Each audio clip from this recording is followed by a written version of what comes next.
বন জঙ্গলে বাস করত এক টুনি, আর টুনির দুই ছানা। অন্যদিকে বাস করত এক কুমির রাজা।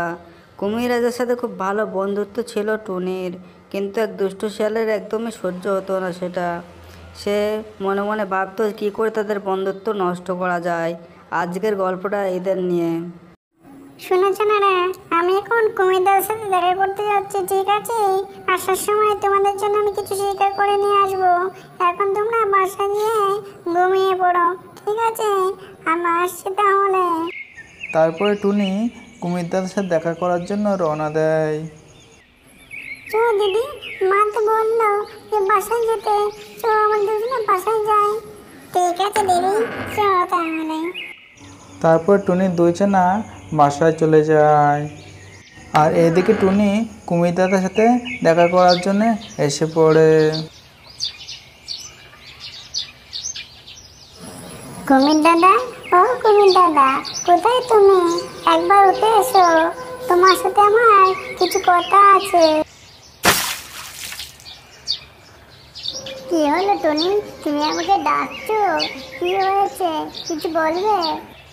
বলছিলাম কি কুমির দাদা, আমার চাঁদে ঢুকে একটু তুমি দেখে রাখবে, ঠিক আছে? আমি এখন শিকার করতে যাচ্ছি। ঠিক আছে টুনি দিদি, তুমি যাও শিকারে। তোমার জানার কোনো ক্ষতি হতে দেবো না আমি আছি তো, কোনো চিন্তা করবে না। ঠিক আছে কুমির দাদা, তাহলে আমি এখন আসি। এই বলে টুনি শিকারের খোঁজে রওনা দেয়, আর অন্যদিকে দুষ্টু শিয়াল সব শুনতে থাকে। সে ভাবতে থাকে কুমির রাজাকে কী করে বোকা বানিয়ে ওপারে যাওয়া যায়। তাই সে কুমির রাজার কাছে চলে আসে। কুমির রাজা, ও কুমির রাজা, তুমি একবার এধারে আসবে, তোমার সাথে কিছু কথা আছে। বলছিলাম কি, তুমি নদীর মাছকে আর কদিন বা থাকবে? ওই যে দেখছো কত সুস্বাদু সুস্বাদু মুরগি, তার চেয়ে ভালো তুমি আমাকে ওই পারে নিয়ে চলো। ওই মুরগিগুলো ধরে ধরে আনবো আর তুমি অনেক মজা করে খাবে। না গো না, আমি তোমাকে ওপারে নিয়ে যেতে পারবো না। তোমাকে ওপারে নিয়ে গেলে আমার টুনি বোনের চানাগুলো সব খেয়ে নেবে। তুমি বুঝছো না কেন? ওই যে দেখো কত সুস্বাদু সুস্বাদু মুরগি, ওগুলোকে তুমি ধরে ধরে নিয়ে আনবো, আর তুমি গপা গপ খাবে। কত মজাই না হবে, তুমি বুঝছো না কেন? তুমি আমাকে কথা দাও, টুনি যেন ওপারে যেয়ে আমার টুনি বোনের চানাদারকে খাবে না, ঠিক আছে?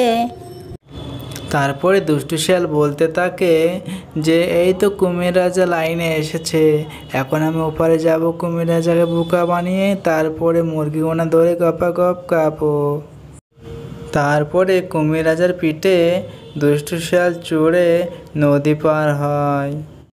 তারপরে দুষ্টু শিয়াল কুমির রাজার চোখে ফাঁকি দিয়ে টুনির বাসার দিকে এসে পড়ে। আরে এই তো টুনির বাসা, যাই পেয়েছি। এবার টুনি চাঁদাকে ধরে ধরে খাবো আর নাম হবে কুমির রাজার। কি মজা, কি মজা। যাই এবার যেয়ে দেখি টুনি চানারা কি করছে। যাই বাবা যাই, এখন টুনি আলে আমার তো খবর আছে। এক্ষুনি যাই, যেয়ে দেখি কি করছে টুনি চানারা।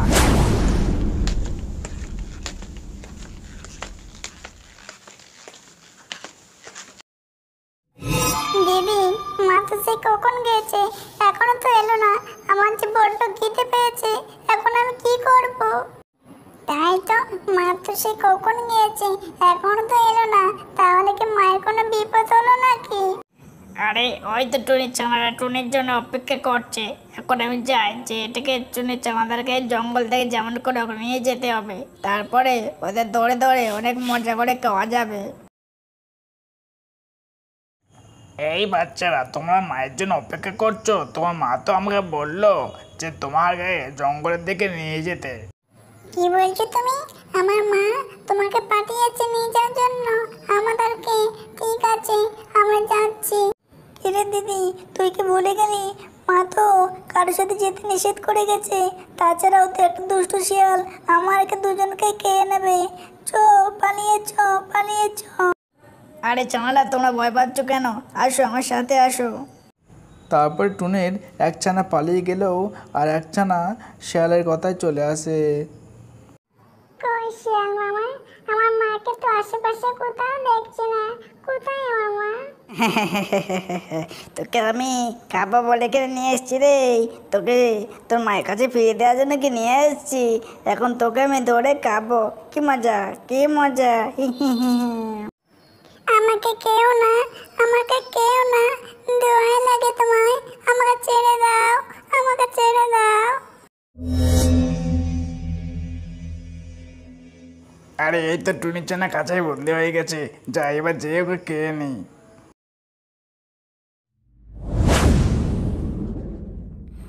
যাক বাবা, টুনির চানাটা খাওয়া হলো। এবার যাই টুনির কাছে, টুনিকে যেয়ে বলবো যে কুমির রাজা তোমার চানাকে খেয়ে নিয়েছে। হ্যালো ফ্রেন্ডস, আপনাদের যদি এই ভিডিওটা ভালো লাগে ভিডিওটা একটা লাইক করবেন, আর এরকমই মজার মজার ভিডিও পেতে হলে চ্যানেলটাকে সাবস্ক্রাইব করবেন। আর এই ভিডিওর পরবর্তী পার্ট খুব শীঘ্রই আসতে চলেছে।